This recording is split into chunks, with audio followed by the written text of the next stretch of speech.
This is a passion project for me. For the last 20 years, I have been proselytizing around the world for the idea of liquid private equity. And in the last 4 or 5 years, I've been working with my co-founder, Jean-Louis Leloger, who some of you may know. He co-founded Strategic Value Partners, SVP Global, the $18 billion alts firm.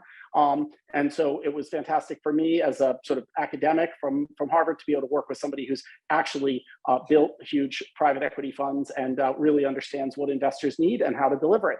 And the notion that I had that I first spoke about in a speech at HBS all those years ago was that, look, private equity is fantastic. The performance profile is amazing. You beat the market on average by 2 or 3% a year. Obviously, the top quartile funds do even better than that, but let's just focus on average private equity, right? Even at the average, you're beating the market significantly.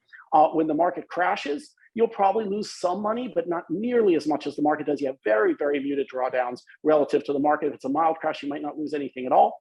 And finally, if you have a portfolio with a lot of stocks and bonds, correlation with those asset classes is low enough that when you add PE as a third asset class, you lower portfolio volatility at the same time that you are raising expected returns. And institutional investors around the world have seen this opportunity, and they have moved. In fact, if you wanted to summarize the last quarter century of institutional investing in a nutshell, you might say they went from 60-40, stocks 60, bonds 40, to 50-30-20 with 20% in private equity. Obviously, that's oversimplified. There's other alts and so forth, but it just gives you an idea of how crucial private equity has become to institutional investors.